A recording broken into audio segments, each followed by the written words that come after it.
Gold, trusted gold buyers. మీరు తాకట్టు పెట్టిన బంగారాన్ని విడిపించి ఈ రోజు ఉన్న మార్కెట్ ధరకు కొనబడను.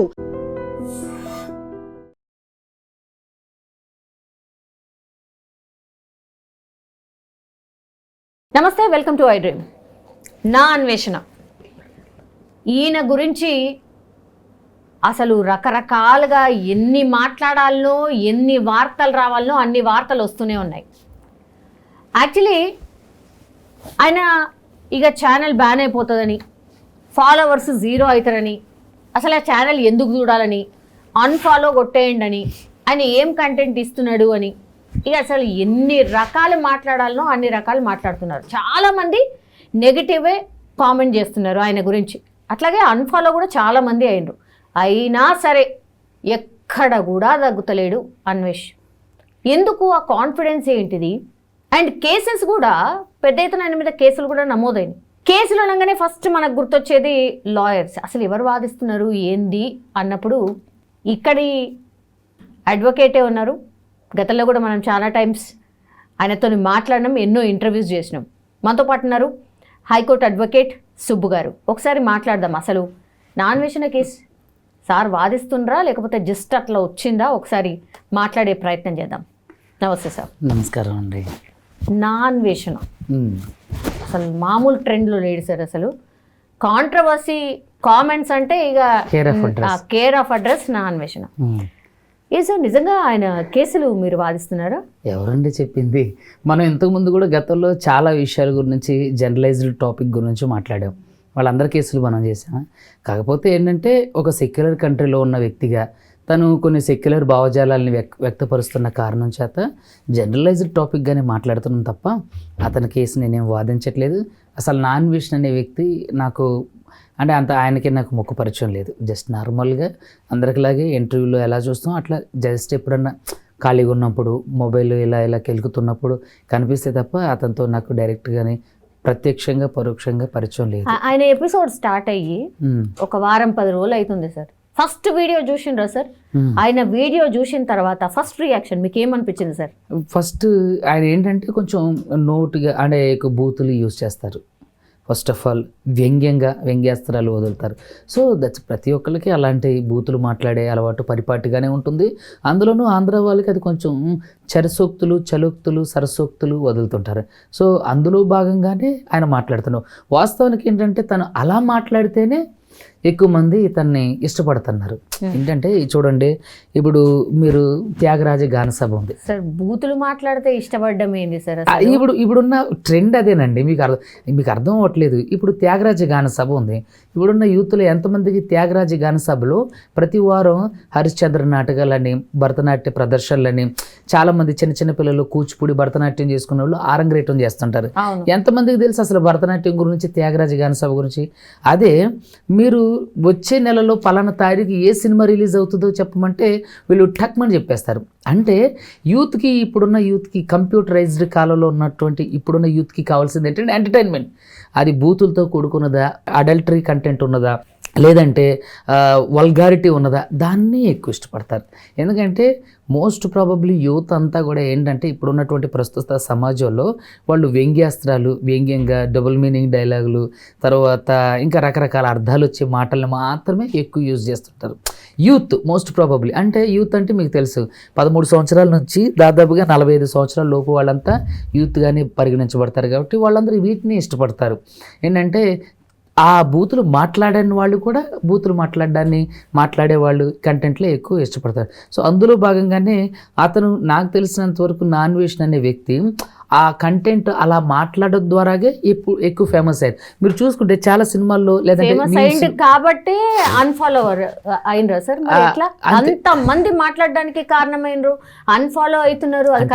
ఒకటి ఏంటంటే నాకు తెలిసినంత వరకు నాన్ వేషణ మాట్లాడే అన్నీ కూడా చాలా వరకు నిజాలే ఉంటాయి. చాలా వరకు పాయింట్ టు పాయింటే మాట్లాడతారు.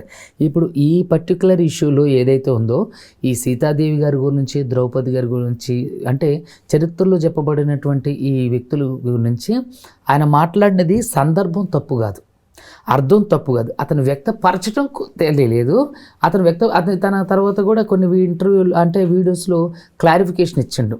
అంటే సీతాదేవిని చెరపట్టినట్టు అనేవన్నీ అనేసి ఆ తర్వాత క్లారిఫికేషన్ ఇవ్వచ్చా సార్? పోనీ అదన్నా డిలీట్ చేసిండా సార్? ఆ వీడియో డిలీట్ కూడా చేయలేదు. అంటే నేనేమంటున్నానంటే ఇప్పుడు ఉన్నటువంటి సమాజంలో రకరకాల వ్యక్తులు ఉన్నారు, రకరకాల మనస్తత్వాలు ఉన్నాయి, పరివిధాలైనటువంటి భాషలు ఉన్నాయి, రకరకాల మనస్తత్వాలు, మనోభావాలు, సెల్ఫ్ రెస్పెక్ట్, ఇట్లా రకరకాలు ఉన్నాయండి. సో కొంతమందికి కొన్ని పరిపాటిగానే కొంతమంది సమాజం మీద భయం ఉంటుంది, కొంతమందికి ఏమవుతుందిలే ఇది కూడా ఒకలాంటి ట్రెండే అని అనుకునే వాళ్ళకి ఒకలా ఉంటుంది. సో మనం రెండో రకం నాన్ వెజ్. అయితే ఇక్కడ నేనేమంటానంటే తను మోస్ట్ ప్రాబబ్లీ రేపుల గురించి కానీ తర్వాత బెట్టింగ్ యాప్లు కూడా మీరు చూసుకున్నట్లయితే నాన్ వేసిన మాత్రమే బెట్టింగ్ యాప్స్ని ప్రమోషన్స్ని కానీ ప్రమోషన్ చేసిన వాళ్ళ మీద కేసులు కానీ చాలా మందిని సేవ్ చేసాడు. తెలంగాణలో ఒకే సంవత్సరంలో 1000 మంది పైగా చనిపోయారు, ఎంతోమంది బాధితులయ్యారు. సో ఎంతోమంది తమ జీవితాలు అంటే సంపాదించుకున్న కొంచెం కూడా కోల్పోయిన వాళ్ళు ఉన్నారు. ఈరోజు అన్వేష్ చేసినటువంటి ఏదైతే ఆ ఉద్యమం ఉందో అది మంచి పని. సో మరి అలాంటి మంచి పని చేసిన వ్యక్తిని ఆ రోజు హీరో అన్నప్పుడు కావాలని తిట్టలేదు, పొరపాటున అనలేదు, లేదంటే బూతు మాటలు అలాంటి కావాలని వీళ్ళని రేప్ చేశారని వాళ్ళని అది చేశారని అనలా. చెరపట్టబోయిండు అని అనబోయి రేప్ చేయండి అన్ని చెరపట్టబోయి ఇలా చనిపోయారు అనబోయి రేప్ చేయబోయారు. ఈ రేప్ అనే పదం వాడటం అక్కడ పెద్ద కాంట్రవర్సీ అయింది. ఇక్కడ ఎవరిని అతను కించపరిచినట్టు అంటే ఇప్పుడు అతని వ్యక్తీకరణ ఆ విధంగా ఉండుండొచ్చు, కానీ ఆయన భావజాలం మాత్రం అది కాదనేది నా ఉద్దేశం. ఇప్పుడు అతను చెప్పినట్టు రేపులు జరుగుతాయి అని అన్నాడు. వాస్తవానికి ఎన్సీఆర్బీ రిపోర్ట్ నేను చెప్పేది కదా, అడ్వకేట్ సుబ్బు చెప్పేది కాదు, ఎన్సీఆర్బీ రిపోర్ట్ ఉంది. ఎన్సీఆర్బీ రిపోర్ట్లో అట్రాసిటీ కేసులు ఉన్నాయి, తర్వాత రేప్ కేసులు ఉన్నాయి. దాదాపుగా 60,000కు పైగా ఒక సంవత్సరంలో అంటే ఆయా రేషియోలో అవుతున్నాయి. తర్వాత చాలామంది అట్రాసిటీస్కి గురైన వాళ్ళు ఉన్నారు. దళితుల మీద దాడులు జరిగినాయి, క్రైస్తవుల మీద దాడులు జరిగినాయి, ముస్లిం మైనారిటీస్ మీద దాడులు జరిగినాయి. మరి ఎంతమందికి న్యాయం చేశారు? అరే బిల్కిస్ బాను కేసులో రేప్ చేసినటువంటి రేపిస్టుల్ని వాళ్ళేదో గొప్ప ఘనకార్యం చేసి దేశానికి మెడల్ తెచ్చిన వాళ్ళలాగా వాళ్ళకి దండలేసి వాళ్ళని జైలు నుంచి తీసుకొచ్చినటువంటి దేశంలో ఉన్నాం మనం. నేనేమంటానంటే మానవ అక్రమ రవాణాలో భారతదేశం మొదటి ప్లేస్ ఉంది తెలుసా మీకు? విమెన్ ట్రాఫికింగ్లో, రేపుల్లో కూడా. నేనేమంటానంటే మన భారతదేశం గురించి మనం గర్వంగా చెప్పుకోవాలి. నేను భారతీయుడిని అయినందుకు నేను చాలా గర్వపడతాను. కానీ చాలామంది ఎవరైతే ఈ హిందుత్వ భావజాలం ముసుగు కప్పుకొని అనేకమైనటువంటి అరాచకాలు చేస్తున్నారో వాళ్ళని వెనకేసుకొచ్చే కోవలో ఈ కరాటే కళ్యాణి గారు, ఈ కరుణాకర్ సుగ్న, తర్వాత అతను రాధా మనోహర్ దాస్, ఇలాంటి వాళ్ళు కొంతమంది ఒక పెయిడ్ ఆర్టిస్ట్లా యాక్ట్ చేస్తున్నారని నా ఉద్దేశం. ఇప్పుడు కరాటే కళ్యాణి గారు ఇతని మీద కేసులు పెట్టి ఎఫ్ఐఆర్లు చేయించినప్పుడు మరి కరాటే కళ్యాణి గారి మీద కూడా కేసులు ఎఫ్ఐఆర్లు ఉన్నాయి. మరి ఆవిడ బ్యాంక్ అకౌంట్లు కూడా సీజ్ చేయాలి కదా, ఆవిడకి సంబంధించినటువంటి ఏదైనా ఛానల్స్ ఉంటే కూడా బ్లాక్ చేయాలి కదా. మరి కరాటే కళ్యాణి గారు నాన్ వేషణ కేసుకి దీనికి ఏం సంబంధం సార్ అసలు? ఎందుకంటే నాన్ వేషణ ఇప్పుడు ఇష్యూ వచ్చిందంటే కమ్యూనల్ ఇష్యూ. ఈ రాధా మనోహర్ దాస్ గారి మీద కూడా కమ్యూనల్ కేసులేని తనలో నాన్ వేషణ ఎట్లయితే మాట్లాడిండో అట్లా ఎవరైనా మాట్లాడిండ్రా? అది నేనేమంటానండి, నాన్ వేషణ అందుకే రియాక్షన్ ఇట్లుంది. ఏమండి, దానికంటే అసహ్యమైన పదజాలం వాడిండు. సెక్యులర్ కంట్రీలో ప్రతి మతాన్ని ప్రేమించి గౌరవించాలనుకున్నప్పుడు కేవలం హిందుత్వం మీద తప్పుడు మాట కాదు, నేను రూఢిగా 100% బల్లగుద్దే చెప్తా, అది కాదు. ఆయన వ్యక్తీకరించడం తప్పు చేసిండు, కానీ తన వ్యక్తిత్వంలో అది తప్పు కాదు. సో నేనేమంటున్నానంటే మరి అది తప్పు అయినప్పుడు ఇవన్నీ కూడా తప్పు కిందకి తీసుకొచ్చి వాళ్ళని కూడా ఇలాగే శిక్షించాలి. అన్వేషణని శిక్షిస్తే ఖచ్చితంగా వీళ్ళని కూడా శిక్షించాలి, అందరికీ సమన్యాయం పాటించాలి. ఆర్టికల్ 14 చట్టం ముందు అందరూ సమానమే. అలాంటప్పుడు వీళ్ళందరూ కూడా చట్టం ముందుకు రావాలి. అందరూ ఇప్పుడు కరాటే కళ్యాణి గారి మీద కేసులేని, మరి ఆవిడ మీద ఏం యాక్షన్ తీసుకుంటున్నారు? అది ఎందుకు బయటికి రావట్లేదు? ఆవిడ అకౌంట్లో కూడా ఫ్రీజ్ చేయాలి. ఆవిడకి ఎక్కడి నుంచి వస్తున్నాయి డబ్బులు? ఇప్పుడు నాన్ వేషన్ అంటే దేశదిమ్మరులాగా అన్ని దేశాలు తిరుగుతుండు కాబట్టి, ప్రపంచ యాత్రికుడు కాబట్టి అతనికి యూట్యూబ్ నుంచి యాడ్స్ నుంచో ఎక్కడెక్కడి నుంచి వస్తాయి. మరి కరాటే కళ్యాణి గారికి ఎక్కడి నుంచి వస్తున్నాయి? రాధా మనోహర్ దాస్ గారికి ఎక్కడి నుంచి వస్తాను? నేను కరుణాకర్ సుగ్నకి ఎక్కడ గతంలో కూడా మీరు కరాటే కళ్యాణి గారు కరుణాకర్ సుగ్న తర్వాత లలిత్ మీద ఆరోపణలు చేశారు, దారుణమైన ఆరోపణలు. వీళ్ళు శివశక్తి పేరు చెప్పుకొని డబ్బులు వసూలు చేస్తున్నారు, బెదిరిస్తున్నారని చెప్పి. మరి వాళ్ళ మీద ఏం యాక్షన్ తీసుకున్నారు? కనీసం వాళ్ళ మీద ఎఫ్ఐఆర్ అయిందా? మరి ఇవన్నీ ఎక్కడ పోయినాయి? అంటే ఒక వ్యక్తిని టార్గెట్ చేసి తను ఇలా అన్నాడు అని చెప్పేసి పొలోమంటూ గుంపుగా వచ్చి మీద పడిపోతే నేనేమంటున్నా, సార్ మాట్లాడిండు, సరే వచ్చిన తర్వాత సారీ చెప్పాలి కదా, ఎక్కడ సారీ చెప్పిండండి. సారీ చెప్పిన తర్వాత దాని కొనసాగింపుగా మళ్ళీ ఏదో ఒకటి నేను వదిలిపెట్టను, నేను అది చేస్తా ఇది చేస్తా అట్లా మాట్లాడచ్చా సార్? నేనేమంటానంటే వాడు వీడు అనొచ్చా సార్? గరికపాటి ఆయన గురించి కూడా ఏమండి, ప్రతి ఒక్కళ్ళకి ఏంటంటే హృదయ శుద్ధి అంటే మనసు ప్రశాంతత లేని బ్రతుకులు ఇవన్నీ కూడా ఏంటంటే ప్రతి విషయంలో ఇప్పుడు రాధా మనోహర్ దాస్ని ఆత్మవిమర్శన చేసుకోమనండి. కరాటే కళ్యాణి గారు అసహ్యమైన బూతులు మాట్లాడే క్రైస్తవ మహిళల గురించి, కరుణాకర్ సుగ్న, వేదాంత్ మీరు చూసుకున్నట్లయితే మరి మనుషులు మన మతాలు పక్కన పెడితే ట్రాన్స్జెండర్స్ విషయంలో ఈ వేదాంత్ మీడియా అనే అబ్బాయి ఏం చేసిందండి, వాళ్ళు అసహ్యంగా మాట్లాడితే తోమి స్నానం చేయించారు. సో దెబ్బకి తిక్కు కుదిరింది. అలాగే ప్రతి ఒక్కళ్ళు ఎవరన్నా తప్పుగా మాట్లాడినప్పుడు తోమి స్నానం చేయించడమే, చేపిస్తే అందరూ సెట్ అవుతారు, ఈవెన్ అన్వేష్ అయినా సరే. కాకపోతే నేను ఏమంటాను, అడ్వకేట్ మీరు ఎట్లా మాట్లాడుతున్నారు సార్? తోమి స్నానం చేయించడం అంటే ఏంటి?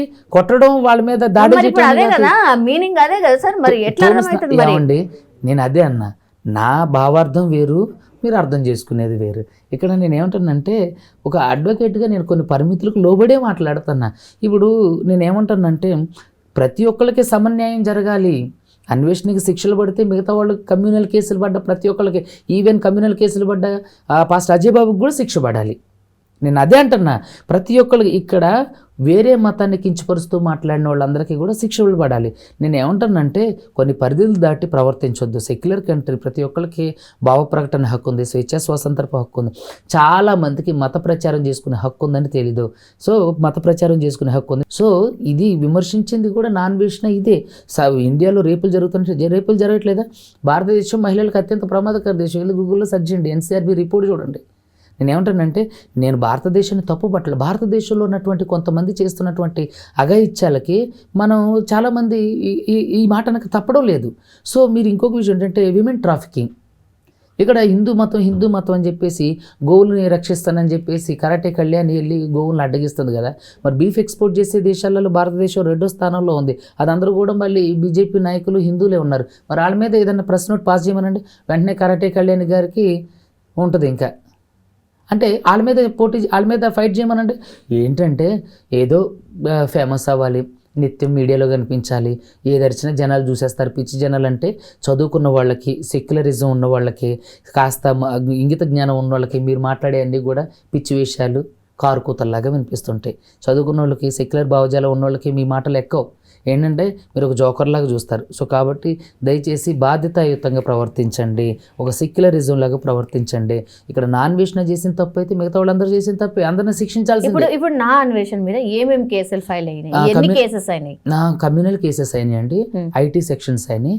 దాని మీద కరాటే కళ్యాణి గారు బ్యాంకులు సీజ్ చేయమని చెప్పేసి అడిగారు. సో బ్యాంక్ సీజ్ అలా చేయరు. బ్యాంక్ సీజ్ ఎప్పుడైతుందంటే FCRA అంటే ఫారెన్ ఫండ్స్ ఉంటాయి, అవి ట్రాన్స్ఫర్ అయినప్పుడు కానీ, లేదంటే అన్ఆథరైజ్డ్ బ్యాంక్ అకౌంట్స్ నుంచి పెద్ద మొత్తంలో డబ్బు ట్రాన్స్ఫర్ అవ్వడం కానివ్వండి, లేదంటే ఇతను పెద్ద మొత్తంలో వేరే వాళ్ళకి ట్రాన్స్ఫర్ చేయడం కానివ్వండి, ఇట్లా ఇల్లీగల్గా ఏదైనా జరిగితే తప్ప బ్యాంక్ అకౌంట్లు ఫ్రీజ్ అవ్వడం ఉండదు. దయచేసి జనాలందరూ గమనించాలి. అది కోర్టు ఆర్డర్ ఉండాలి. ఇంకొక విషయం, తన మీద కమ్యూనల్ ఇష్యూస్ అయినాయి, అవన్నీ కూడా నాన్ కాగ్నైజబుల్ అఫెన్సెస్ అంటే 41 CRPC నోటీస్ అంటే స్టేషన్ బెయిల్ ఇచ్చి పంపించేసేవే అయినాయి. సో అతను ఇండియాలో లేడు కాబట్టి అతను ఇండియాని రప్పించడమా, లేదంటే ఇండియా వచ్చిన తర్వాత అతనికి నోటీసులు ఇవ్వడమా. అతను ఏంటంటే నాన్ వేసిన నేను ఇండియాకి రాను అని అంటాను, కానీ ఖచ్చితంగా ఏదో ఒక రోజు ఇండియాకి రావాల్సిందే. వచ్చినప్పుడు ఖచ్చితంగా వీటన్నిటికీ సమాధానం చెప్పాల్సిందే. సో అతను పెట్టుకున్న అడ్వకేట్లు తన తరపున వాదించినా ఖచ్చితంగా పర్సనల్గా అయితే కోర్టుకి అతను అపీరెన్స్ అవ్వాల్సిందే కదా.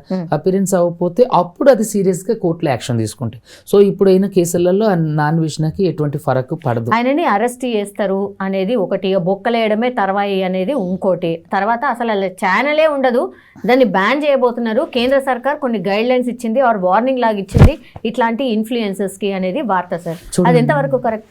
అంటే నాకు తెలిసినంత వరకు కేంద్ర ప్రభుత్వం గైడ్ లైన్స్ ఇచ్చింది అని అంటే ఇన్స్టాగ్రామ్కి సంబంధించినటువంటి కేంద్ర ప్రభుత్వం ఎటువంటి గైడ్ లైన్స్ లేదు. చూసినట్లయితే మీరు ఇన్స్టాగ్రామ్లో ఇప్పుడు అబ్యూజ్డ్ వీడియోస్ కూడా లీక్ చేస్తున్నారు, చాలా వరకు లింక్స్ లాగా పంపించి వాడుకుంటున్నారు. సో నేను ఏమంటానంటే నిజంగానే కేంద్ర ప్రభుత్వం చొరవ తీసుకొని ఎలాంటి కంటెంట్ల మీద, అదేవిధంగా అంటే అసభ్యకరమైనట్టు కంటెంట్ అంటే చాలా వరకు లైక్ అంటే ఆల్మోస్ట్ పోర్న్ వీడియోస్ టైప్లో ఉన్న లింక్స్ కూడా పోస్టులు చేస్తున్నారు.